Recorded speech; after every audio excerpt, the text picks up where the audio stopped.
হযরতে মুসা আলাইহিস সালামের জবানাতে একটা যুবক ছিল যে কিনা প্রতিটা রাতে শরাব পান করত এবং বাজারে গিয়ে একদিন একটা করে নতুন নতুন নারীকে খরিদ করে নিয়ে আসতো। সে রাত তার সঙ্গে কাটাতো, পরের দিন আবার শরাব পান করতে যেত, আবার একটা নতুন নারীকে নিয়ে আসতো। এত অর্থশালী ছিল, এত ক্ষমতাশালী ছিল, কেউ তার বিরুদ্ধে কথা বলার ছিল না। অথচ চরিত্রটা বড় নোংরা খারাপ ছিল। প্রতিদিনের না একদিন বাজারে গেছে, একটা সুন্দরী রমণীকে দেখতে পেয়েছে, তাকে 60 দিরহাম দিয়ে তৎকালীন সময় আজকের বাজারে লক্ষ লক্ষ টাকা খরিদ করে নিয়ে এসেছে। এমন করে নিয়ে আসার পরে প্রতিদিনের নাই যখন তার খাস কামরায় ঢুকতে গেছে, ওই মহিলাটা চোখ দিয়ে পানি বেরোচ্ছে আর পুরো শরীরটা কম্পন হচ্ছে, কাঁপতে লেগেছে। ওই যুবকটা বলতে লেগেছে, কেন তুমি কাঁদতে লেগেছো? তুমি তো স্বইচ্ছায় অর্থ নিয়ে খুশি মনে আমার কাছে এসেছো, তাহলে তুমি কাঁদছো কেন? ওই মহিলাটা কাঁপা কাঁপা স্বরে বলতে লেগেছে, আমি আল্লাহর ভয় আমার মধ্যে ঢুকেছে, আমি নোংরা খারাপ মহিলা নয়, আমি বড় মজবুরিতে আজকে বেরোতে বাধ্য হয়েছে। কয়েকদিন হয়ে গেছে আমার বাড়িতে খাওয়া দাওয়া না, আমার বাবা মা পরিবার সবাই অসুস্থ রয়েছে, তাদের কোনো রকম সাড়া পাচ্ছি না। সব দরজা যখন বন্ধ হয়ে গেছে, নাচারে আবার পেটের খিদে সহ্য করা যায় না, এই নাচারে আমি রাস্তায় বেরিয়ে পড়েছি। তবে আমার হৃদয়ে আল্লাহর ভয় রয়েছে, তাই আমি আল্লাহর ভয়ে কাঁদতে লেগেছে। এই যুবকটা শুনে অবাক হয়ে গেল, আরে যার আল্লাহ তাকে কয়েকদিন খাওয়াইনি, সে তার আল্লাহকে কত ভয় করে। আল্লাহ যাকে এত গরিব বানিয়েছে, সে আল্লাহকে কত ভয় করে। আর আল্লাহ আমাকে ধনী করেছে, আল্লাহ আমাকে সুন্দর বানিয়েছে, আল্লাহ আমাকে ক্ষমতাশালী বানিয়েছে, আমার তো উচিত বেশি বেশি করে আল্লাহ শুকরিয়া আদায় করা দরকার, ভয় করা দরকার। অথচ আমি কত অন্যায় খারাপ কাজের মধ্যে রয়েছে। এই ছেলেটার মধ্যে ভয় ঢুকে গেল, পরিবর্তন এসে গেল। ওই ছেলেটা বোন বলে সম্বোধন করে মেয়েকে ডাক দিল। ডাক দিবার পরে বলল, তুমি সাক্ষী থাকো, আমি তওবা করছি, আজ তোমাকে আজাদ করে দিলাম, কোন নোংরা কাজ তোমার সঙ্গে করব না, তবে তুমি আল্লাহর হস্তে আমাকে ক্ষমা করো, আমার জন্য দোয়া করো, এবং তুমি সাক্ষী থাকো আমি আজকে তওবা করছি, জীবনে কোনোদিন আর মদে হাত দেবো না, আর নোংরা পাপ রাস্তায় যাব না, তুমি সাক্ষী থাকো। এই বলে ছেলেটা তওবা করলো, মহিলাটা বেরিয়ে চলে গেল। প্রতিদিনের না ঘুমিয়ে বলল, সকাল হয়ে গেছে, এলাকার সব মানুষরা বেরিয়েছে, দেখতে লেগেছে ওই যুবকের দরজার দিকে তাকায়, কেন সবাই জানে এই যুবকের দরজা দিয়ে কোনো না কোনো নারী আজকে বেরোবে, কিন্তু কেউ বেরোচ্ছে না। উপরন্তু অবাক হয়ে গেল, ওই দরজায় গায়েবী ভাবে লেখা আছে, এই যুবক হলো তওবাকারী, তওবাকারীকে আল্লাহ পছন্দ করে, এর জানাজায় যারা হাজির হবে আল্লাহ তাদেরকেও মাফ করে দেবে। আরো জোরে বলুন সুবহান। কেননা আমার নবী পাকের উম্মত উম্মতিরা হায়াত কম পাবে, অন্যান্য নবীর উম্মত উম্মতিরা অনেক হায়াত পেয়েছে। কোন উম্মত উম্মতিরা 500 বছর 1000 বছর কোন বেঁচেছে, কিন্তু আমার রাসূলুল্লাহর উম্মত উম্মতিরা হায়াত কম পাবে। অথচ আল্লাহ বলেছে, হাবিব আপনার উম্মত উম্মতিরা সবার আগে জান্নাতে যাবে। এই জন্য আল্লাহ নবী জানালেন, ইয়া রাব্বি আল্লাহ, আমার উম্মত উম্মতিরা হায়াত তো কম পাবে, তাহলে অন্যান্য নবী উম্মতদের সঙ্গে ইবাদতের কম্পিটিশনে কি করে কামিয়াবি হবে? আল্লাহ পাক আমার নবী পাকের খাতিরে উম্মতে মুহাম্মাদীদের জন্য বছরের মধ্যে কিছু কিছু রাত রেখেছে। ওই রাতের ইবাদত হাজার হাজার মাসের রাতের ইবাদতের সমকক্ষ বানিয়ে দেয়। আরো জোরে বলুন সুবহান। এই যারা আমার রাসূলের উম্মতকে শেষ করতে চায়, তারা চায় না নিসফুস সাবানে উম্মতে মুহাম্মাদি জাগুক, তারা চায় না লাইলাতুল কদরে জাগুক, তারা চায় না ঈদের রাতগুলোতে ইবাদত করুক, কেন ঈদের রাতগুলোর ফজিলত অনেক। তারা চায় না এই রাতগুলো ইবাদত করে উম্মতে মুহাম্মাদি আল্লাহর কাছে প্রিয় হয়ে যাক, আল্লাহ তাদেরকে হিদায়াত দিক, আল্লাহ তাদেরকে মূল স্রোতে সঠিক রাস্তায় ফিরিয়ে নিয়ে আসুক, এটা চাই না। আমরা ইতিহাস পড়েছি, হযরতে বিশার হাফি হুজুরের ইতিহাস পড়েছেন, অনেক ওয়াজ শুনেছেন, এগুলো আমাদের ওয়াজ শুনেছেন না শুনেছেন? তিনি একজন একটা বয়সে পাপ রাস্তায় ছিলেন, কথা বুঝে আসছে। একদিন রাস্তা দিয়ে যাচ্ছেন, বিসমিল্লাহ আল্লাহর নাম লিখা একটা কাগজের টুকরো পড়েছেন তো নাকি শুনেছেন তো? সেই কাগজটাকে দেখে উনি চুমা দিলেন, আদর করলেন, যত্ন করলেন। এই ভালো কাজটা দেখে আল্লাহ খুশি হয়ে যে এত বড় পরিবর্তন দিলেন, পৃথিবী বিখ্যাত ওলিদের মধ্যে একটা ওলি বানিয়ে দিলেন। জোরে বলুন সুবহানাল্লাহ। একটা ভালো কাজে চেঞ্জ হলো না, হলো না? তাহলে আমাদের ঘরের ছেলে কোনো সারা বছর ভুল করছে, আমি মানছি, এটা আমাদের মতো মৌলী সাহেবদের দোষ আমাদের। আমরা এদেরকে ভালোবাসা দিতে পারি না, এদেরকে আমরা কাছে টানতে পারি না, এদেরকে আমরা আমাদের ব্যবসার সম্পদ মনে করেছি, এদেরকে সেই নসিহত সেই ভালোবাসা আমি দিতে পারিনি, এটা আমার ব্যর্থতা। কিন্তু আমার ঘরের ছেলে লাইলাতুল কদর এলে, নিসফুস সাবান এলে, ছেলে কোনো সেজে গুজে বাদ মাগরিবে যায় মসজিদে, যে শুরু করে নামাজ পড়ে, মুরব্বিদের কবর জিয়ারত করে, ওলি আউলিয়াদের রওজায় যায়, দোয়া যখন হয়, মিলাদ হয় মসজিদে, ছেলেগুলো বসে বসে হাত তোলে, চোখ দিয়ে পানি না বেরোলো কান্নার মতো মুখটা করে। বিশার হাফি বুঝাবার জন্য বলছি, তৎকালীন সময় যিনি প্রতিদিন শরাব পান করতো, বন্ধুদের নিয়ে বাড়ে যেত, যে ভাষা আপনারা বুঝবেন, তার যদি আল্লাহর নামের প্রেমের বিনিময়ে আল্লাহ যদি কোথা থেকে টেনে কোথায় তুলে দিতে পারে, এই যুবকগুলোকে আল্লাহ ওলি বানাতে পারে না, কে বলে? আল্লাহ পারে না? এগুলো তো আল্লাহর জিনিস, আল্লাহ এদেরকে পারে কোথা থেকে নিয়ে যে প্যান্ট শার্ট খুলিয়ে, জুব্বা টুপি দিয়ে, দাড়ি রেখে, তওবা করিয়ে, নামাজি জাকিরিন হাজি গাজী বানিয়ে আল্লাহর ওলি করে কবরে যেতে পারে। জোরে বলুন সুবহানাল্লাহ। তাই এভাবে এই দিনগুলোর বিরুদ্ধে উঠে পড়ে লেগেছে এক শ্রেণীর মানুষ, উঠে পড়ে লেগেছে। এই যে ওলি আউলিয়াদের কবর জিয়ারত করতে যাওয়া হয়, এলিও সমালোচনা সমাজে আছে না? না, সমালোচনা আছে। এই বাবু মোবাইল রেখে দাও, শোনো মন দিয়ে। একদল লোক কবরকে নিয়ে বাড়াবাড়ি করছে, একদল লোক কবরকে নিয়ে বলুন বাড়াবাড়ি করছে। যারা বাড়াবাড়ি করছে তারা কারা? যারা নিষেধ করছে তাদেরই লোক। যদি বাড়াবাড়ি না করানো যায় তাহলে বলবো কি করে এরা বদমাইশ? যেমন একদল মুসলিম নামধারী সমাজের বুকে সন্ত্রাসী করছে, কথা বুঝে আসছে না? কোন জায়গায় বোম মেরে দিচ্ছে, প্লেন ক্র্যাশ করে দিচ্ছে। এগুলো কারা? যারা মিডিয়ায় বলে মুসলমান মানেই সন্ত্রাস, তাদেরই তৈরি করা। শুনছেন না শোনেন? এইগুলো যদি না করে তো বলবো কি করে?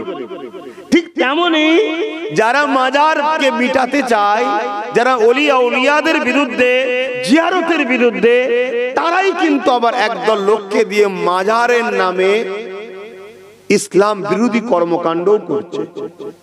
আর ওইটাকে দেখিয়ে পুরো জিয়ারতকেই বন্ধ করে দেওয়ার পরিকল্পনা একদল লোক আবার ফতোয়া দিচ্ছে। আবার কেউ কেউ তো এমনও ফতোয়া দেয় যে মক্কা শরীফ, মদিনা শরীফ আর মসজিদে আকসা ছাড়া অন্য জায়গায় নামাজের নিয়তে গেলে নেকি বেশি হবে, এই নিয়তে যাওয়া ইসলামে নিষেধ আছে। এটা হাদিস নবীর, শুনছো ভাইরা? এটা রাসূলুল্লাহর হাদিস যে মক্কা শরীফ, মদিনা শরীফ এবং বাইতুল মুকাদ্দাস, মসজিদে আকসা, এই তিনটে মসজিদ ছাড়া অন্য কোন জায়গায় কেউ যদি এই নিয়তে যায় যে পুরপুরার মসজিদে গিয়ে নামাজ পড়লে নেকি হবে, বা অন্য কোন জায়গার মসজিদে গিয়ে নামাজ পড়লে নেকি বেশি হবে, এটা ইসলামের নিষেধ, আমার নবীর নিষেধ আছে। এই তিনটে মসজিদ ছাড়া অন্য জায়গায় সবের নিয়তে তুমি নামাজ পড়তে যেও না, নিজের মসজিদকে অপমান করা হবে। কথা বুঝে আসছে? নিজের মসজিদ, তাহলে দুঃখ পাবে। এই তিনটে মসজিদের ফ্যাসিলিটি আছে। কেন? মসজিদ আমাদের প্রথম কিবলা হলো মসজিদে আকসা। আমাদের কাবা শরীফ হলো সবথেকে প্রথম জায়গা, ওটা কাবা।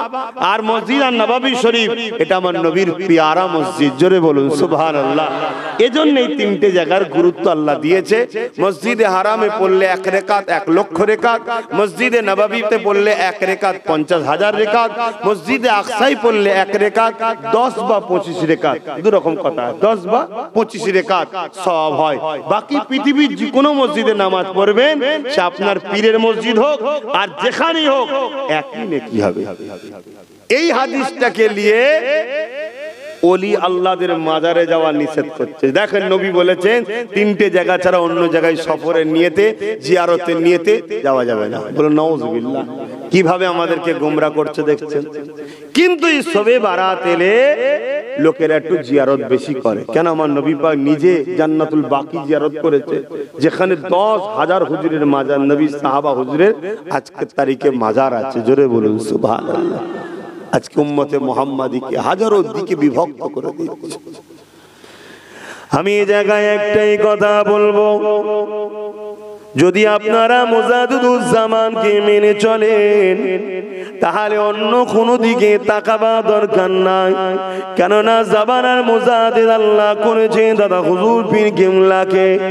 তিনি এই নিসফু শাবান, এই তারিখটাতে রাতে অন্য দিনের থেকে বেশি ইবাদত করতেন। এই দিনেতে নফল নামাজ বেশি বেশি করে পড়তেন। এই দিনেতে কোরআন তেলাওয়াত করতেন। এই দিনেতে তিনি মাজার জিয়ারত করেছেন। এ যুবকেরা, তরুণীরা, বাপেরা, শুধু এই বিষয়টা নিয়ে নয়, দুনিয়া জমিনে আখরি জামানায় তোমার আমার ঈমানকে লুটার জন্য নানান দিক দিয়ে চক্রান্ত হতে লেগেছে। কেননা যতদিন তোমার আমার ঈমান থাকবে, পৃথিবীর কোন শক্তি তোমাকে আমাকে মিটাতে পারবে না। কারণ ঈমান এমন একটা পাওয়ার, এটা পৃথিবীর সব শক্তি থেকে বড় শক্তি। কেননা ইতিহাস প্রমাণ দিয়ে দেয়, পৃথিবীতে বড় বড় শক্তিশালীরা ইসলামকে যখনই মিটাতে গেছে, ইমানদার মুমিন মুসলমানের কাছে তারা পরাজিত হয়ে গেছে। আজকেও চলছে নতুন করে, কেউ মসজিদ ভাঙার পিছনে, কেউ মাদ্রাসা ভাঙার পিছনে, কেউ মুসলমানকে গালিগালাজ করা করছে না, করেন? কথা বুঝে আসছে? এক একজন এক এক দিকে চলে যাচ্ছে। আর আমরা ইসলামের অনুসারী, আমাদের মধ্যে আবার হাজারো বিভক্ত, আমাদের কোনো লিডার নেই, আমাদের কোনো ঐক্য নেই। আছে কি? তথাপিও ফুরফুরান মুজাদ্দিদুজ্জামানকে কেন্দ্র করে এই বাংলায় কিন্তু আজও 85% মানুষের কিন্তু একটা ঐক্য আছে। কথা বুঝে আসছে? এটাকেও টুকরো টুকরো করে দিবার জন্য নানা রকম একটা পরিকল্পনা চক্রান্ত হচ্ছে। কেন? একটা জায়গায় 85% মানুষ দাঁড়িয়ে আছে, আর আরেকটা জায়গায় টুকরো টুকরো করে যদি 85%টাকে 5টা 10টা 20টা 30টা করে যদি ভাগ করে দেওয়া হয়, তাহলে শক্তিটা বাড়বে না কমবে? একটু বলুন। কমে যাবে। এটা পরিকল্পনা একটা চলছে। কোন ইমাম ঢুকছে, কে ভাই? আমি ফুরফুরার হুজুরদের মুরিদ, দাদা হুজুরের নাম করেই ঢুকছে। ঢুকে 30 40 50 দিন 100 দিন 1 বছর থাকার পরে আস্তে আস্তে ফোঁস তুলছে। দেখো সে গুটিয়ে গাটিয়ে দাদা হুজুর থেকে সরিয়ে অন্য দিকে নিয়ে যাবার প্ল্যান করছে। কেন? ওই 85% এখনো যেটা আছে, এই একতাটাকে ভেঙে দাও। মুসলমান যেন এক কাট্টা না থাকে। মুসলমান এক কাট্টা থাকলে ইসলাম বিদ্বেষীদের সমস্যা আছে। কথা বুঝছেন না? বুঝেন না? এই গত কালকের কথা বলছি। আপনার পশ্চিম বাংলার উত্তর 24 বা দক্ষিণ 24 বারাইপুরে একটা ছেলে মসজিদে ঢুকে পেশাব করে। দেখেছেন না? দেখেন। এটা হচ্ছে টেস্ট। এগুলো কেন হয়? টেস্ট করে দেখে যে রিয়াকশনটা কি আছে। তার কিছুদিন আগে দেখুন আরেকজন কি বললো, এক হাতে কোরআন আর এক হাতে হাদিস নিয়ে নাকি মুহাম্মদ সাল্লাল্লাহু আলাইহি ওয়াসাল্লাম ইসলাম প্রচার করেছে। বলেছে না? বলেন। দেখুন এইভাবে চলছে, এভাবে টেস্ট হচ্ছে, চারিদিকে টেস্ট। তার কিছুদিন আগে দেখুন কেউ বলছে 600 মাদ্রাসা দেওয়া হবে, আবার আপনার জেলার একজন কেউ বলছে এটা জিহাদিদের একটা কি এ চলছে। এই যে দেখছেন না, সব সময় ঘুরিয়ে ফিরিয়ে লক্ষ্য একটাই, মুসলমানকে টেস্ট করে দেখো, উত্তপ্ত করে দেখো এদের ঈমানটা কোন জায়গায় এখন আছে। কেন ঈমান তো মাপা যায় না, ঈমান কি মাপা যায়? ঈমান যদি এদের থাকে, এদের সঙ্গে লেগো না কোনো। এদেরা যতক্ষণ না বেঈমান হচ্ছে ততক্ষণ এদেরকে শেষ করার স্বপ্ন মোটেও দেখো না। কেন এরা সালাউদ্দিন আইবির উত্তরসূরি। জোরে বলুন সুবহানাল্লাহ। এরা খালিদ বিন ওলীদ রাদিয়াল্লাহু তাআলা আনহু হুজুরের উত্তরসূরি। এদের বিরুদ্ধে লেগো না। এরা গরিবের নওয়াজের উত্তরসূরি। জোরে বলুন সুবহানাল্লাহ। তা ঈমানটাকে লুটার জন্য এই সমাজে ৭২টা ফিরকা বাইর হয়েছে। আল্লাহ নবী বলেছেন ৭২টা ফিরকা। তাদেরও মাথায় দাড়ি, মুখে দাড়ি থাকবে, তাদেরও মাথায় টুপি থাকবে, তাদেরও পরনায় জুব্বা থাকবে, তারাও নামাজ পড়বে, রোজা থাকবে, তারাও হজ করবে, তারাও দান খায়রাত করবে, তাদেরও মসজিদ থাকবে, তাদেরও মাদ্রাসা থাকবে। কিন্তু মনে রাখবেন, তাদের মাদ্রাসা সিলেবাস কোরআন হাদিস সামনে থাকবে, কিন্তু ব্যাখ্যাটা নিউ ইয়র্ক থেকে আসবে। গল্প বলছি না, ব্যাখ্যাটা ওয়াশিংটন থেকে আসবে। তাদের মাদ্রাসা থাকবে, ওই জায়গাতে কিন্তু লক্ষ্য দাঁড়ি থাকবে, নামাজ থাকবে, রোজা থাকবে, হজ থাকবে, সব কিছু থাকবে।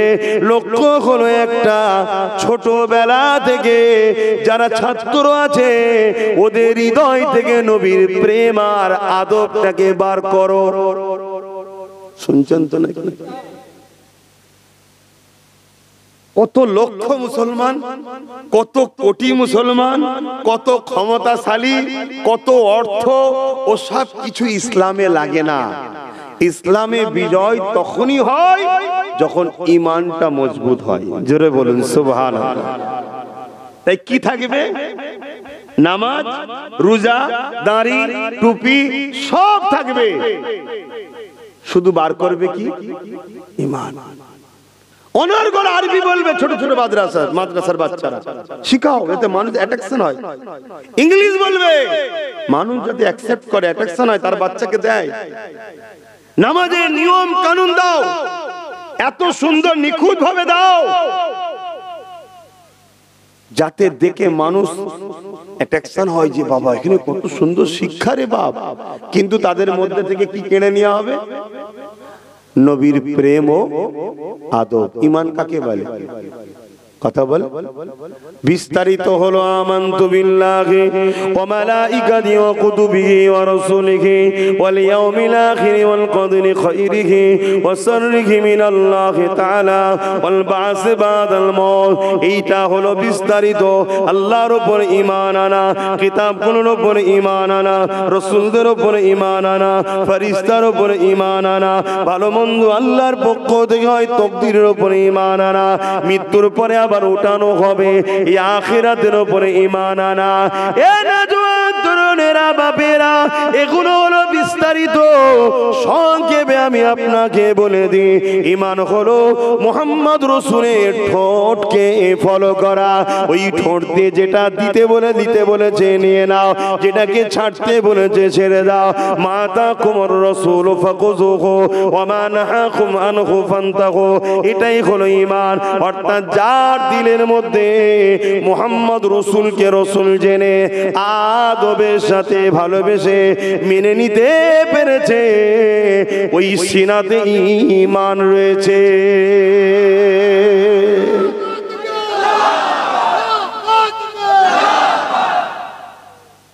খুব ভালো করে বোঝেন বাপ জানামা, যুবক আমার, আখেরি জমানা। দাড়ি দেখিয়ে ঈমান চুরি করে নেবে, নামাজ দেখিয়ে তোমায় কাফের বানিয়ে দেবে, মসজিদ দেখিয়ে তোমায় বেঈমান করে দেবে, কোরআনের তাফসীর করতে করতে তোমায় বেঈমান বানাবে। আখেরি জমানা। হযরতে মাওলা আলী হুজুরের সময় তো হয়েছিল খারিজি বলে একটা দল, কোরআন দেখিয়েছে মানুষকে। কোরআন লোকের বাড়ি বাড়ি গেছে, বিরাট পাগড়ি, বিরাট দাড়ি, বিরাট টুপি, বড় সব মাওলানা মুফতি বাড়ি বাড়ি ঘুরছে। কি কোরআন মানো, আলীর কথা নয়। কোরআন আল্লাহর কথা, আল্লাহর কথা মানো, আলীর কথা কেন চলবে? কোরআন মানো, কোরআন মানো, কোরআন মানো, কোরআন মানো, কোরআন মানো। আম মানুষ বলছে সত্যি তো, আলী আগে না আল্লাহ আগে? আমি যদি আপনাদের জিজ্ঞেস করি, আপনারা স্বাভাবিক বলবেন আল্লাহ আগে, কারণ আল্লাহ তো খালেক। স্বাভাবিক, সত্যি তো আল্লাহ সব থেকে বড়, মুহাম্মদ রাসূলের থেকেও আল্লাহ বড়। এই সত্য না মিথ্যা? এটা 100% শিওর। কিন্তু নিয়ত তো খারাপ। ওই লোকের ভেতরের নিয়ত তো খারাপ। কথা সত্য, কিন্তু ভেতরে নিয়ত, এদেরকে আল্লাহ দেখিয়ে বেঈমান বানাবো। লোক আজকে বলে না, বলে না নবী নবী নবী নবী করলে হবে, আল্লাহকে ধরো, আল্লাহকে ধরো, আল্লাহকে ধরো। আল্লাহ তো মালিক, ওর কথা কিন্তু সত্য, কথাটার মধ্যে কোনো মিথ্যা নাই, কিন্তু বদমাইশের নিয়ত খারাপ। এই জন্য আল্লাহ বলছে, হাবিব মুনাফিক কারা? মুনাফিক চিনবেন কি করে হাবিব?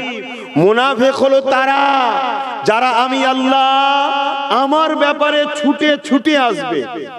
নামাজের বেলায় ছুটে, রোজার বেলায় ছুটে, হজের বেলায় ছুটে, আমি আল্লাহ আমার বেলাতে ছুটে ছুটে আসবে।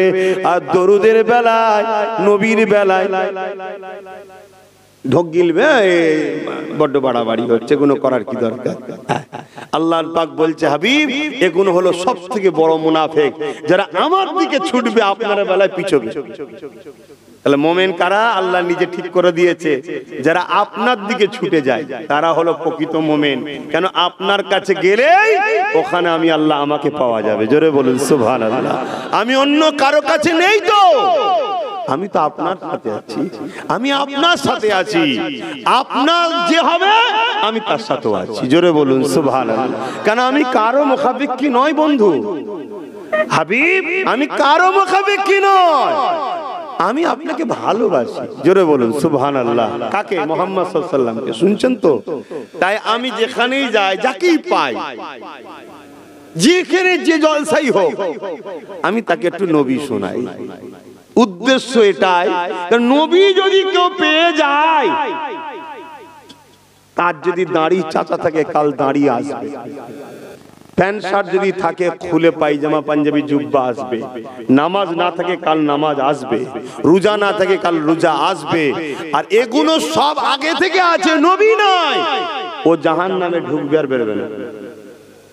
কি বলছি বুঝছেন তো নাকি? এবারে হাজার রকম মশলা আছে না নাই সমাজে। আমি তো একটা লাইনে কথা বলছি, আর একজন আর একটা লাইনে কথা বলে না, বলে না। আপনি তো মানুষ একটা, আপনি দুই জায়গায় যে বসেন, তাহলে আপনার ব্রেনটা ক্ষতি হবে। কথা বলুন, আপনার মাথা ঠিক থাকবে? এজন্য তো শেষ হয়ে যাচ্ছে। এত ফিতনা হলো কেন বলে? এই বাংলার তো এক কথাই লোক সব দাদা হুজুরকে মানতো নাকি? এত ফিতনা বাড়লো কেন? এই ফিতনা বাড়াবার পিছনে কারণ হচ্ছে আমরা আমাদের বাচ্চাগুলোকে পড়তে পাঠাচ্ছি। এখানে যাও বাবা, ওখানে যাও। আরে কোরআন পড়াচ্ছে, সাধারণ মানুষ তো কোরআন পড়াচ্ছে, যাও। হাদিস পড়াচ্ছে, যাও। যাও ফিকহ পড়াচ্ছে, যাও। আমরা আমাদের বাচ্চাদের পাঠাচ্ছি। কি জন্য পাঠাচ্ছেন ভাই? নিয়তটা ভালো না খারাপ? ভালো নিয়ত। আরে আল্লাহর রাসূলের দ্বীন শিখবে, কোরআন শিখবে, ভালো নিয়ত। কিন্তু এই সমাজে বহুত মাদ্রাসা আছে, যে মাদ্রাসার টাকা আসছে বিদেশ থেকে। শুনছেন না শোনেন না? ইসলাম বিদ্বেষী দেশগুলো থেকে টাকা আসছে। ওই টাকায় কি হচ্ছে? ওই মাদ্রাসায় নামাজ দিচ্ছে, দাড়ি দিচ্ছে, টুপি, বাহ্যিকটা খুব সুন্দর দিচ্ছে, কথা বুঝলেন? আর কিন্তু এই মাদ্রাসা থেকে কেটে লিয়া হচ্ছে কি? নবীর প্রেম আদব, ওলি আউলিয়াদের প্রেম আদব, ইমাম মুস্তাহিদদের আকীদা মাসলা কেটে লিয়া হচ্ছে। শুনছেন তো নাকি? যখনই কেটে লিয়া হচ্ছে, আপনার ছেলে নামাজের বেলায় 1 নম্বর, কোরআন তেলাওয়াতের বেলায় 1 নম্বর। কেন? নবী তো বলেছে আখিরি জবান বেরোবে, কোরআন তেলাওয়াত করবে সাহাবা। তোমাদের সঙ্গে যদি কম্পেয়ার করা হয়, তাদের কোরআন তেলাওয়াতের থেকে তোমাদের কোরআন তেলাওয়াতটা মনে হবে দুর্বল, কমজোর, তাদেরটা হাই মনে হবে। সাহাবাদের বলছে নবী, যে নবী সাহাবাদের উস্তাদ। শুনছেন তো? আর নবীর উস্তাদ কে? জোরে বল, সবাই বলতে পারছেন না কেন? আল্লাহ নবীর উস্তাদ। কথা বুঝে আসছে? তো এইভাবে তাদেরকে শেখানো হবে। তাহলে এত সুন্দর কেরাত পড়বে, সাধারণ মানুষ কি বোঝে? সাধারণ মানুষ বলবে কি বলছে আব্বাস, মাথা মাথা ঠিক আছে, কি সুন্দর কেরাত করছে। আল্লাহ নবী বলছে তাদের কেরাত হবে এত সুন্দর, এ সাহাবা তোমাদের সঙ্গে কম্পেয়ার হলে, বুখারীর হাদিস, তোমাদের সঙ্গে কম্পেয়ার তুলনা করলে, প্রতিযোগিতা হলে তোমাদেরটা দুর্বল মনে হবে, তাদেরটা হাই মনে হবে। কিন্তু আমি রসুল বলছি তাদের কোরআন তেলাওয়াত এই হুলকুনির ভেতর দিয়ে ঢুকবে না। শুনছেন? এখান দিয়ে এইটাই থাকবে, ভেতরে যাবে না। আল্লাহ নবী বলছেন তেমন ধনুক থেকে তীর বেরিয়ে যায়, ওদের নামাজ সূরা টুপি কোরআন সব থাকার পরও ওরা তীর থেকে যেমন ধনুক থেকে যেমন তীর বেরিয়ে যায়, ওরা ইসলাম থেকে বেরিয়ে জাহান্নামী ৭২ ফেরকা হবে। ওদের একটাই লক্ষ্য। সাহাবা হুজুররা জিজ্ঞেস করলে হুজুর সব থাকার পরও কেন ওরা ভুল হবে?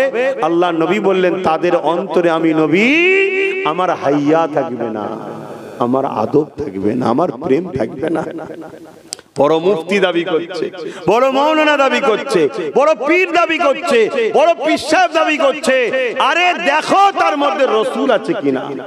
যদি রসুল না থাকে তাহলে জানতে হবে সেই মুনাফিক ৭২ ফেরকা জাহান্নামী। তার সঙ্গে ঘুরে তোমার মূল সম্পদটা চলে যাচ্ছে। হতে পারে তুমি গুনাহগার, হতে পারে তোমার লেবাসে ভুল আছে, হতে পারে তোমার আমলের জিন্দেগিতে ভুল আছে, তুমি পাপী কিন্তু কাফের নয়, বেঈমান নয়, তোমরা পাপী। ঈমান থাকার দরুন আল্লাহ তোমাদেরকে যদি মাফ করে দেয় তো আলহামদুলিল্লাহ করতে পারেন। তিনি বলেছেন আমি করতে পারি, কি করতে পারে না পারে না? আজরে বলে হযরত মুসা আলাইহিস সালামের জবানাতে একটা যুবক ছিল যে কিনা প্রতিটা রাতে শরাব পান করত এবং বাজারে গিয়ে একদিন একটা করে নতুন নতুন নারীকে খরিদ করে নিয়ে আসতো। সে রাতটা সঙ্গে কাটাতো, পরের দিন আবার শরাব পান করতে যেত, আবার একটা নতুন নারীকে নিয়ে আসতো। এত অর্থশালী ছিল, এত ক্ষমতাশালী ছিল, কেউ তার বিরুদ্ধে কথা বলা ছিল না। অথচ তার চরিত্রটা বড় নোংরা খারাপ ছিল। প্রতিদিনের না একদিন বাজারে গেছে, একটা সুন্দরী রমণীকে দেখতে পেয়েছে, তাকে ৬০ দিরহাম দিয়ে তৎকালীন সময় আজকের বাজারে লক্ষ লক্ষ টাকা খরিদ করে নিয়ে এসেছে। এমন করে নিয়ে আসার পরে প্রতিদিনের নাই যখন তার খাস কামরায় ঢুকতে গেছে, ওই মহিলাটা চোখ দিয়ে পানি বেরোচ্ছে আর পুরো শরীরটা কম্পন হচ্ছে, কাঁপতে লেগেছে। ওই যুবকটা বলতে লেগেছে কেন তুমি কাঁদতে লেগেছো? তুমি তো স্বইচ্ছায় অর্থ নিয়ে খুশি মনে আমার কাছে এসেছো, তাহলে তুমি কাঁদছো কেন? ওই মহিলাটা কাঁপা কাঁপা স্বরে বলতে লেগেছে আমি আল্লাহর ভয় আমার মধ্যে ঢুকেছে, আমি নোংরা খারাপ মহিলা নয়, আমি বড় মজবুরিতে আজকে বেরোতে বাধ্য হয়েছে। কয়েকদিন হয়ে গেছে আমার বাড়িতে খাওয়া দাওয়া না, আমার বাবা মা পরিবার সবাই অসুস্থ রয়েছে, তাদের কোন রকম সাড়া পাচ্ছি না। সব দরজা যখন বন্ধ হয়ে গেছে, নাচারে আবার পেটের খিদে সহ্য করা যায় না, এই নাচারে আমি রাস্তায় বেরিয়ে পড়েছি। তবে আমার হৃদয়ে আল্লাহর ভয় রয়েছে, তাই আমি আল্লাহর ভয় কাঁদতে লেগেছে। এই যুবকটা শুনে অবাক হয়ে গেল, আরে যার আল্লাহ তাকে কয়েকদিন খাওয়াইনি, সে তার আল্লাহকে কত ভয় করে। আল্লাহ যাকে এত গরিব বানিয়েছে সে আল্লাহকে কত ভয় করে। আর আল্লাহ আমাকে ধনী করেছে, আল্লাহ আমাকে সুন্দর বানিয়েছে, আল্লাহ আমাকে ক্ষমতাশালী বানিয়েছে, আমার তো উচিত বেশি বেশি করে আল্লাহ শুকরিয়া আদায় করা দরকার, ভয় করা দরকার। অথচ আমি কত অন্যায় খারাপ কাজের মধ্যে রয়েছে। এই ছেলেটার মধ্যে ভয় ঢুকে গেল, পরিবর্তন এসে গেল। ওই ছেলেটা বোন বলে সম্বোধন করে মেয়েকে ডাক দিল। ডাক দিবার পরে বলল তুমি সাক্ষী থাকো, আমি তওবা করছি, আজ তোমাকে আজাদ করে দিলাম, কোন নোংরা কাজ তোমার সঙ্গে করব না, তবে তুমি আল্লাহর হস্তে আমাকে ক্ষমা করো, আমার জন্য দোয়া করো এবং তুমি সাক্ষী থাকো আমি আজকে তওবা করছি, জীবনে কোনোদিন আর মদে হাত দেব না, আর নোংরা পাপ রাস্তায় যাব না, তুমি সাক্ষী থাকো। এই বলে ছেলেটা তওবা করলো, মহিলাটা বেরিয়ে চলে গেল। প্রতিদিনের ন্যায় ঘুমিয়ে পড়ল। সকাল হয়ে গেছে, এলাকার সব মানুষরা বেরিয়েছে, দেখতে লেগেছে ওই যুবকের দরজার দিকে তাকায়, কেন সবাই জানে এই যুবকের দরজা দিয়ে কোনো না কোনো নারী আজকে বেরোবে, কিন্তু কেউ বেরোচ্ছে না। উপরন্তু অবাক হয়ে গেল, ওই দরজায় গায়েবী ভাবে লেখা আছে এই যুবক হলো তওবাকারী, তওবাকারীকে আল্লাহ পছন্দ করে, এর জানা যায় যারা হাজির হবে আল্লাহ তাদেরকেও মাফ করে দেবে। আরো জোরে বলুন সুবহান। আমার আল্লাহ, আমাদের আল্লাহ বলো না গো, আমাদের কত দয়ালু না? তাহলে আমি তো তোমাকে রাগ মুখ করে তুই জাহান্নামে চলে যাবি, তোর আর মাপ নেই, তুই এত পাপ করেছিস, এগুলো উচিত নয়। এতে আমাদের ছেলেদের মনের মধ্যে আরো ক্রোধ তৈরি হবে। অপর্যন্ত একে যদি বোঝানো হয় তুই এত পাপ করিস, তাও দেখ তোর আল্লাহ তোকে কত ভালোবাসে, খাওয়ায়, তোকে কত সুস্থ রেখেছে, তোর যৌবন দিয়ে রেখেছে, তুই সেই আল্লাহর কাছে আয়, ফিরে আয়, আমাদের ছেলেগুলো পরিবর্তন হবে। বলো ইনশাআল্লাহ, ইনশাআল্লাহ। আজকে বলো তওবা করেছে, আল্লাহ মাফ করেছে না করে না? তাই আমি যেটা বুঝতে চাইছি, এই ছেলেগুলোকে আল্লাহ চাইলে মাফ করে দিতে পারে। যদি কাউকে মাফ না করে, যদি ধরে, তাহলে কি হবে? শাস্তি হবে। এই নামাজ কাজা করেছো এতদিনের, এই শাস্তি। পূজা কাজা করেছো এতদিন, এই শাস্তি। এই করেছো, এই শাস্তি। আল্লাহ তার জন্য জাহান্নামে দেবে। আমার দেশে ভুল করলে আইন আছে না? নাই, শাস্তি দেয় না, দেয় না? তাহলে আমার সৃষ্টিকর্তা তিনি ভুল করলে তো শাস্তি দেবে। এটা তিনি তো ঠিক নিজাম করেছে না ভুল করেছে? ঠিক করেছে। আচ্ছা তুমি বলো, তুমি ধরো না একটা অফিস খুলেছো, সেই অফিসে একজন কাউকে চাকরিতে রেখেছো, 15-20 হাজার টাকা মাইনে, 3 দিন কামাই করেছো, তুমি কি করবে? মাইনে কাটবে না, কাটবে না? বলো। তাহলে তোমার জন্য সব কিছু করতে পারো, বা সে কোন একটা ভুল কাজ করলো, তার পানিশমেন্ট তুমি শাস্তি দেবে না, দেবে না? তাহলে আমার সৃষ্টিকর্তা, আমি ভুল করলে আমার শাস্তি দেবে না, দেবে। কিন্তু তিনি এত দয়ালু, আমার বিশ্বাস, আমার বিশ্বাস, আমার বিশ্বাস, নবীর প্রেমিক যারা হবে তিনি তাদেরকে মাফ করে দেবে। এটা আমার ঈমান। কেন? আমি ইতিহাস পড়েছি, আমার জ্ঞান তারিখে হাদিস থেকে শুরু করে যতটুকু আল্লাহ আমায় দেখিয়েছে, জীবনী ওলিয়া উলিয়াদের যা যতটুকু দেখেছি, এত দয়ালু আল্লাহ ভাষাই বলা যাবে না। এত দয়ালু, অজ্ঞান হয়ে যাবেন শুনলে যে এত দয়ালু। 70 বছর একটা লোক আল্লাহর বিরুদ্ধে একটা দেবতা তৈরি করেছিল, তার পুজো করত। 70 বছর। কত বছর? 70 বছর। তার লাইফ পুরো শেষ হতে পারে। একদিন ভুল করে বলেছে সামাদ। আল্লাহর একটা জাত সিফাতি নাম আছে না, সামাদ, আর দেবতার নাম ছিল সাম, তার উপাসনা করত। একদিন ভুল করে বলেছে সামাদ, আল্লাহ সঙ্গে সঙ্গে সাড়া দিয়েছে। বলুন সুবহানাল্লাহ। ফেরেশতা বলছে আল্লাহ ও তো আপনাকে ডাকেনি, ভুল করে। আরে ডেকেছে তো বান্দা আমার, আমারই তো বান্দা। আল্লাহ কি তাহলে দুর্বল নাকি? আমরা তাহলে চলবে না এমন ব্যাপার না, এটা তার প্রেম। তিনি দয়ালু, তিনি রহমান, তিনি রহিম, তিনি গফুর, তিনি সত্তার। তিনি মাফ করতে ভালোবাসে, আমরা গুনাহ করতে ভালোবাসি, তিনি মাফ করতে ভালোবাসে। জোরে বলুন সুবহানাল্লাহ। তাহলে বিশেষ বিশেষ একটা রাত আছে, ওই রাতে যদি আমার যুবক গুণে এসে সেজদায় পড়ে চোখের পানি ছেড়ে দেয়, হাত তুলে 1 ঘন্টা 1 ঘন্টা ধরে কাঁদছে, আল্লাহ আল্লাহ তুমি আমায় হিদায়াত করো, আমি পাপ করতে চাই না কিন্তু করে ফেলি, তুমি আমায় ভালো করো, আমি খারাপ থেকে যেন ফিরে আসতে পারি, আমি খারাপ জায়গাতে ফিরে আসি। সারা রাত কেঁদেছে, পরের দিন আবার ধরুন পাপ করছে। কথাই স্যার বলেছে। বান্দা কিন্তু ওই দিন দিল থেকেই তো আল্লাহকে বলে না, ইচ্ছা ছিল কালকে আমি করবো, কিন্তু শয়তানি ধোঁকায় পড়ে আবার হয়ে গেছে। আমার নবী বলছে বান্দা তুমি উম্মত আবার তওবা করো, আবার তওবা করো, আবার যদি হয়ে যায় আবার তওবা করো, আবার যদি হয় আবার তওবা করো, আবার যদি হয় আবার তওবা করো। এটাকে 10টা টুকরো করলে দাগ হয়ে যাবে, কিন্তু আল্লাহ রাসূল বলছেন যতবার তওবা করবে আমার আল্লাহ বড় দয়ালু, তোমাকে maaf করে দেবে। জোরে বলুন সুবহানাল্লাহ। আর আমি আমার ভাইগুলোকে বলবো এরকম দয়ালু প্রভু ছেড়ে থাকো কেন? চেষ্টা করো তিনাকে ভালোবাসার, তিনাকে প্যার করার, তিনাকে মহব্বত করার চেষ্টা করো। যিনি তোমাকে দুটো চোখ দিয়েছে, দুটো কান দিয়েছে, দুটো পা দিয়েছে, জবানে কথা দিয়েছে, আহা দেখো, তিনাকে প্যার করো, মহব্বত করো, ভালোবাসো, তিনাকে রাজি করো। তো যে কথা বলতে গিয়ে আমি চলে গেলাম, কিন্তু সবকিছু শেষে একটা কথা বলি, তুমি যদি আমার নবী না হও, সব থাকার পরেও কিন্তু আল্লাহ তোমায় ছাড়বে না কোনোদিন। এই জায়গাতেই তুমি যদি এরপরও যদি আল্লাহ তোমায় ধরে, যদি জাহান্নামে দেয়, ঈমান থাকার দরুন একদিন না একদিন আল্লাহ তোমাকে বার করবে। আর যদি ঈমান না থাকে বলো ঢুকবে আর বেরোবে না। আহলে কিতাবদের সম্বন্ধে কোরআনে আল্লাহ অনেক কিছু বলেছে। আহলে কিতাব সম্বন্ধে কোরআনে আল্লাহ বলেছে সব আহলে কিতাব এক নয়, তাদের মধ্যে অনেকে নামাজি আছে, অনেকে রোজাদার আছে, অনেকে রাত্রিরে আমি আল্লাহ আমার কাছে দাঁড়িয়ে কাঁদে, শুনছো তো? অনেকে রোনাজারি করে, অনেকে তাকওয়া পরেজগার আছে, অনেকে মানুষকে দান খায়রাত করে। আল্লাহ প্রশংসা করছে আহলে কিতাবদের, মানে অন্যান্য নবীদের উম্মত যারা ছিল, কথা বুঝলেন, সব প্রশংসা করছে, তারা খুব ভালো মানুষ ছিল।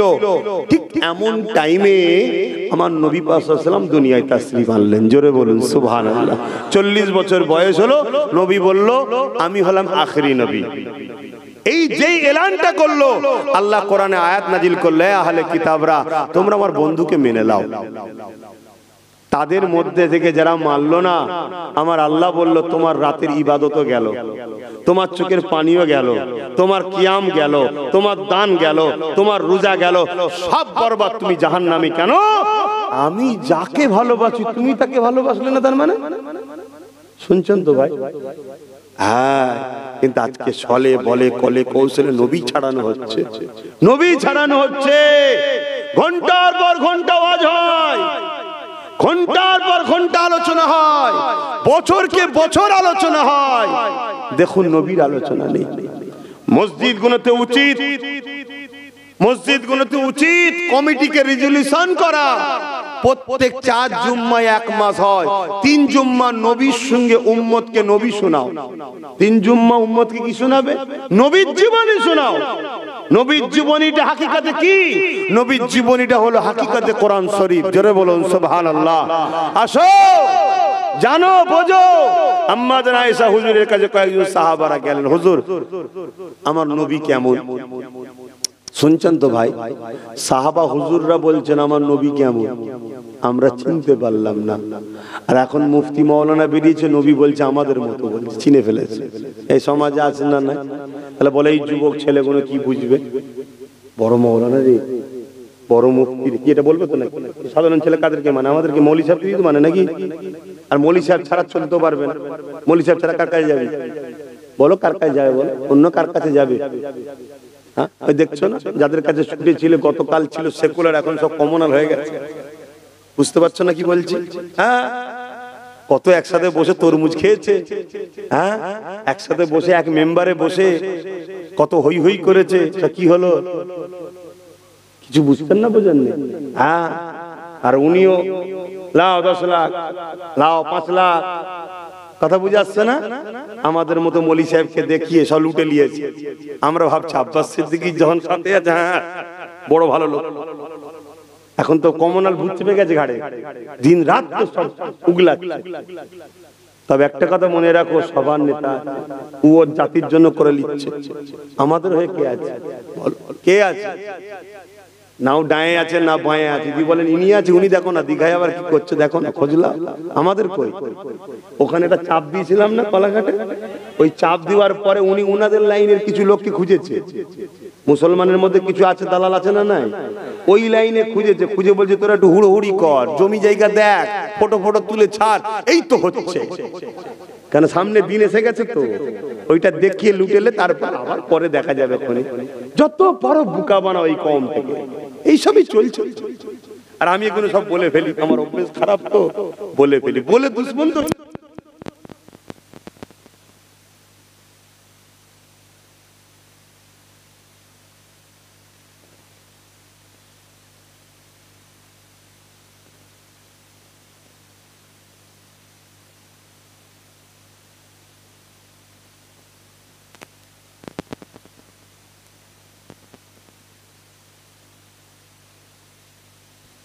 বুঝিয়ে দরকার, কারেন্ট যাবে। এগুলো টাইম টাইমের ব্যাপার রে বাবা, এগুলো না বুঝতে শিখলে কবে কি বুঝবেন? কত বয়স হলো? বাবা 55 বছর বয়স হয়ে গেছে, এখন এই আইডিয়াটা হয়নি। কোথাও বাম্পারে যে কোনো করতে আছে? ইফতারের টাইম হলেই জানবেন এটা সিস্টেম ধরা বাঁধা। এখন অবশ্য বেসরকারির কাছে গেছে তো, যত ইউনিট পড়বে ইনকাম বেশি, আর দাম তো হাই হয়ে গেছে। তারপরও চাই কমসে কম একবার সেহরিতে বন্ধ কর। আর ঠিক মসজিদে যখন তারাবি দেখবেন শুরু হয়েছে, ওকে একটু মন গেছে ঘুরে চলে যাবে। এ থেকে দেখে আমরা এখনো তো বুঝতে পারছি না। এরপরেও সে আমি বুঝাবো, আমি খারাপ হবো আমার কওমের কাছে। তো যাক, ঠুকুরি ভাই কথা বাদ দিয়ে দিলাম, ফেরত আসছি। আমি যে কথা বলছিলাম, আমার হুজুরকে ভালোবাসেন, পিয়ার করেন, মহব্বত করেন, যার কাছেই যাবেন, যার কাছে আখেরি জামানা কি খাওয়াচ্ছে, কি রান্না করেছে, কি তাবারুক আছে সব পরে দেখবেন। আগে প্রথম দেখুন হুজুর আছে কিনা। আমার নবীকে ভালোবাসে কিনা, আমার নবীর পিয়ার আছে কিনা, আমার নবীর আজমাত আছে কিনা, আমার নবীর রিফাত আছে কিনা, আমার নবীকে সে গুরুত্ব দেয় কিনা, আমার নবীর কথা শোনাবে কিনা, আমার নবীর আলোচনা করবে কিনা, আমার নবীকে নিয়ে আমাদের সঙ্গে জুড়তে চাইছে কিনা, এগুলো দেখুন। যদি থাকে জমে জমে গিয়ে বসুন, আর না হয় তোমার এই খাওয়া, তোমার এই পেট, তোমার এই লোভ লালসায় তোমায় জাহান্নামে নিয়ে যাবে। আল্লাহ নবী বলেন আখেরি জবানে আমার উম্মত প্রচুর মার খাবে। সাহাবা হুজুররা বললেন কারণ কি হুজুর, সংখ্যা কমে যাবে? আল্লাহ নবী বললেন না। তার মধ্যে নবী বললেন একটা কারণ, অনেক কটা কারণ, একটা কারণ হলো তাদের অন্তরে লোভ ঢুকে যাবে। লোভ কথা কিছু বুঝে আসছে না? না, আজকে আমাদের মধ্যে লোভ হয়ে গেছে, লুবি হয়ে গেছে আমরা। এতিম পাশের এতিম গরিবকে দিই না, পাশের বিধবাকে দিই না, পাশের ওই জায়গায় দিই না, নিয়ে যে মোটা মোটা টাকা দেওয়া হচ্ছে, কি কিসের গো বাবা? না জাকাতের টাকা। হুজুর কথা বুঝছেন? জাকাতের টাকা কি জন্যে? না হুজুর যদি আমাকে একটু পাশে বসতে দেয়, একটু ফটো উঠবে হুজুরের সাথে আমার ফটো, মুফতি মাওলানা নঈমুদ্দিন সাহেব আর আব্বাস সিদ্দিকী পাশে পাশে ফটো। কথা বুঝছেন না? বোঝেন না? কোথায় চলে গেছে সমাজ? অথচ ওই জাকাতটা উচিত তার আত্মীয়র মধ্যে কে গরিব তাকে আগে দাও। আত্মীয়র মধ্যে কেউ গরিব যদি না থাকে তাহলে প্রতিবেশীর মধ্যে কে গরিব তাকে দাও। যদি প্রতিবেশী না থাকে, তুমি যদি ব্যস্ত মানুষ হও তাও উচিত নয়। তারপরেও বলছি, তখন তুমি নাই দায়িত্ব গিয়ে দিলে যে আমি তো আপনাকে ভালোবাসি, পিয়ার করি, এটা এই জাকাতের টাকা এতিম গরিব বিধবাদের ঘরে দিয়ে দেবেন। এটা বুঝে আসছে না? আল্লাহ পাক এমন ভাবে মানুষকে সৃষ্টি করেছে, এমন ভাবে পরিবেশকে তৈরি করেছে, সত্যিকারের যদি প্রকৃত জাকাত প্রকৃত গরিবকে ধনী লোকরা দিত, তাহলে এই সমাজে ভাই আমার কম কে বা গরিব হতে হতো না। তো যাক, নামাজের ব্যাপার আছে। দরুদ শরীফ আল্লাহুম্মা সাল্লি আলা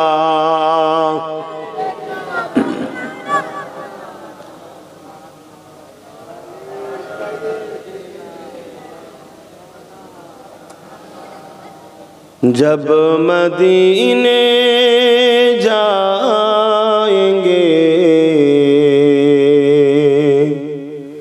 हम मुस्कुराते जाएंगे, जब मदीने जाएंगे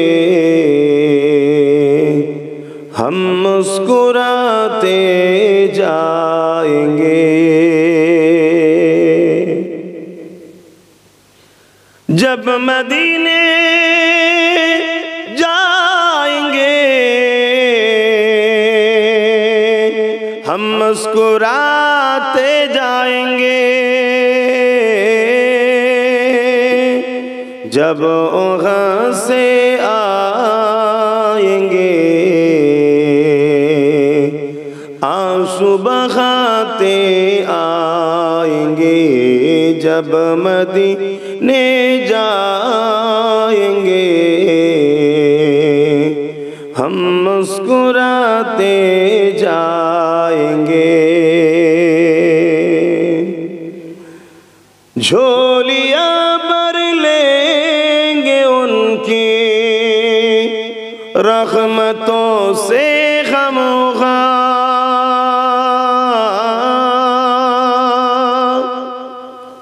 झोलियां भर लेंगे उनकी रहमतों से खामोखा, फूल जितने भी खिलेंगे हम उठाते जाएंगे, जब मदीने जाएंगे हम मुस्कुराते जाएंगे। अल्लाहुम्मा सल्ली अला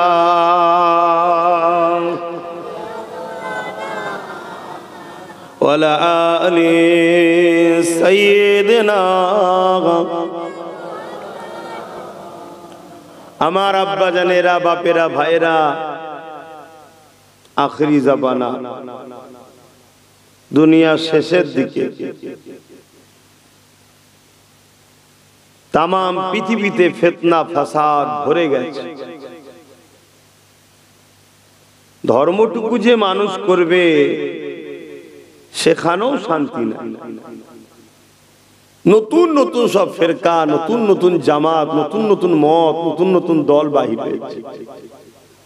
তো যাক, নামাজের ব্যাপার আছে, আমি আর কথা বাড়াচ্ছি না। একটু এসেছিলাম, হাজিরি দিলাম, এখন কত সুন্দর মেঘলা হয়ে গেল, দেখেন ছায়া হয়ে গেল, কিন্তু এখন তো সময় শেষ। আসেন একটু সালাতু সালাম আমিও পড়বো, হুজুরের শানে মহব্বতে পড়বো। ইয়া নবী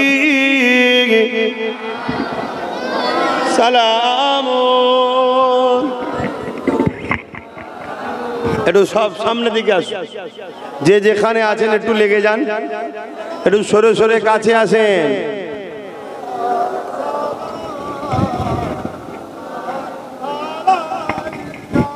এদিকে নয়, একটু সামনে আসেন, সামনে সামনে আসেন।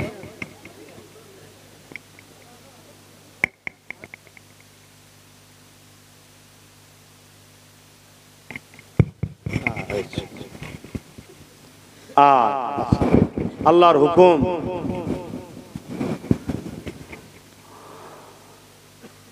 তালাল বদরু আলাইনা মিন শানিয়াতিল ওয়াদা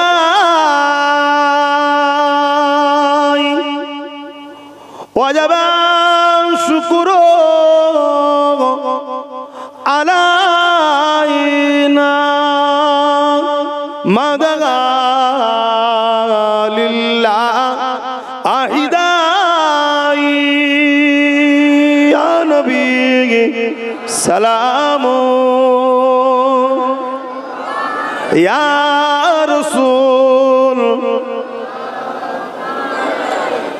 يا حبيب।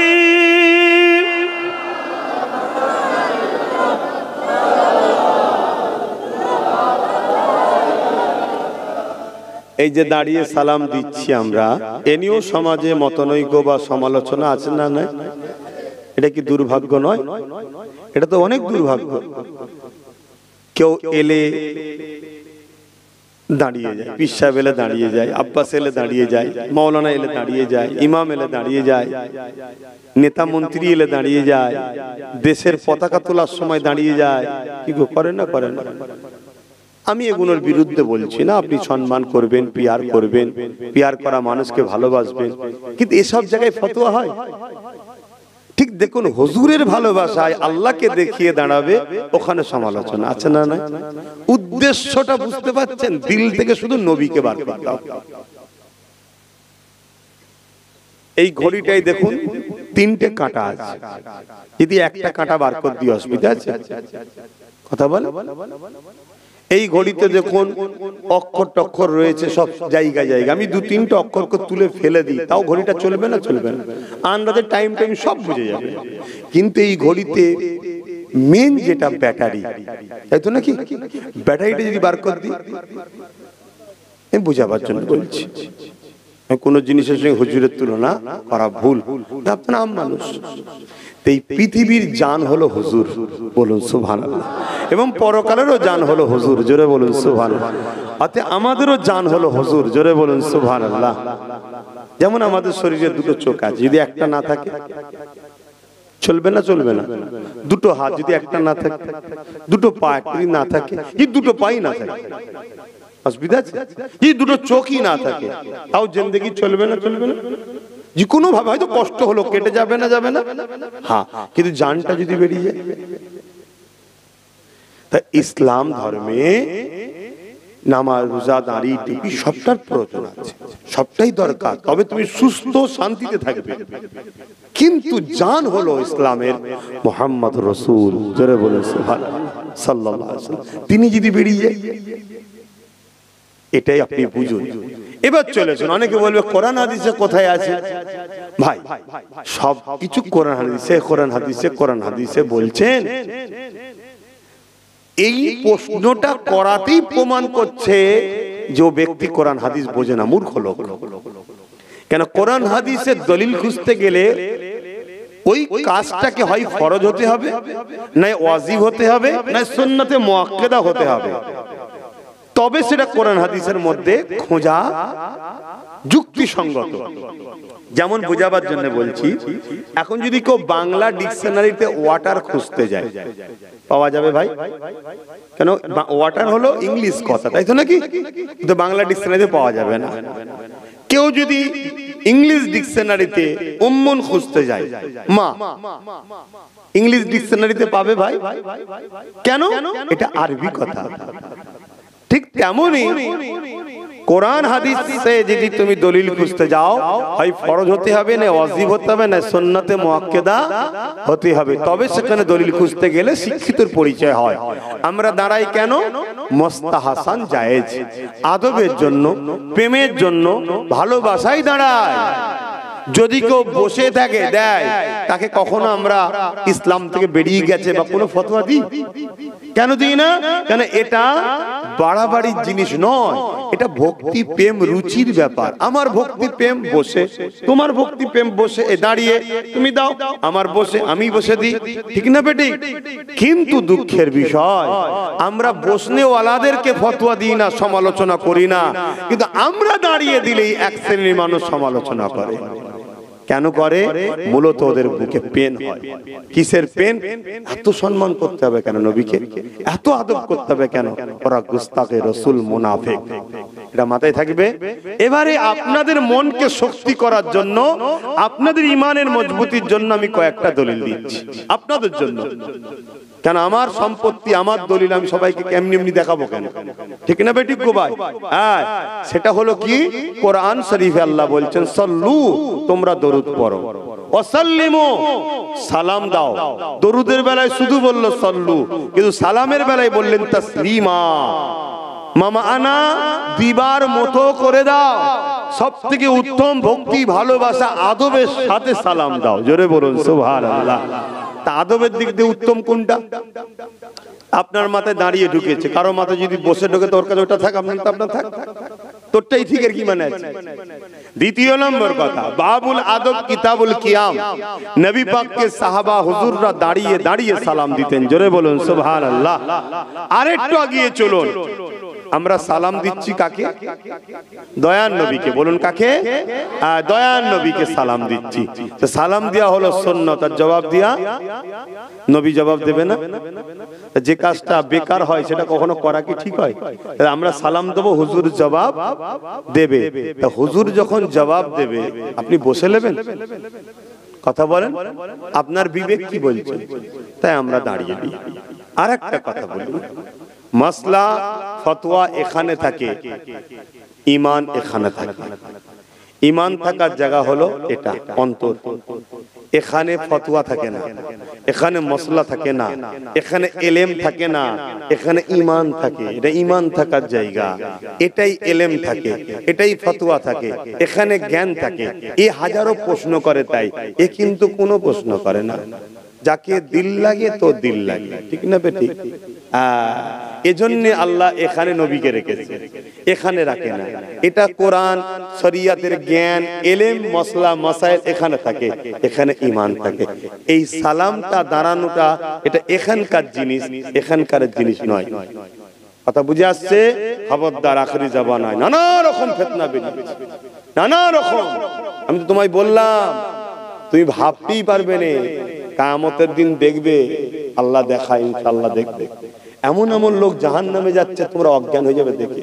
এই লোকগুলো জাহান্নামে যায় কি করে? এত বড় আলেম ছিল, মুফতি ছিল, মাওলানা ছিল, বড় শায়েখ ছিল, বড় হযরত ছিল, জাহান্নামের কাতারে লাইন দিচ্ছে কেন? ওদের সব ছিল, এখানে হুজুরের বিদ্বেষ ছিল। আবার এমন এমন লোক জান্নাতে যাচ্ছে, যাদেরকে দেখে তুমি অবাক হয়ে যাবে, আরে এই লোকটা জান্নাত যাচ্ছে কি করে? তো আমার এলাকার ছেলে, চিনি তো, ইন্টারন্যাশনাল বদমাইশ ছিল, কিন্তু আল্লাহ তাকে পরিবর্তন করে দিয়ে জান্নাতি করছে। কারণ তার এই জায়গাটাই কিন্তু হুজুরের বেলায় সে কেঁদে ফেলতো, হুজুরের জন্য তার মহব্বত ছিল। শুনছেন? আল্লাহ তাকে পরিবর্তন করে কবরে ঢুকাচ্ছে, তোমার খেয়ালই না। আল্লাহ তাকে মরণের আগে তওবা করার সুযোগ দিয়ে দিয়েছে। ওই যেমন দেখলেন না মুসা নবীর উম্মতের কথা বলো, মুসা নবীর উম্মত যদি ওই ফেসিলিটি পায়, তাহলে আমার নবীর উম্মত তওবা করলে ফেসিলিটি পাবে না? কিন্তু আমার নবীর উম্মত আল্লাহ রহমতকে সরানো হচ্ছে। আমার আল্লাহ রহমতটা কি? ওমা আরসালনাকা ইল্লা, আল্লাহ রহমত হলো মুহাম্মদ সাল্লাল্লাহু আলাইহি ওয়াসাল্লাম। জোরে বলুন সুবহানাল্লাহ।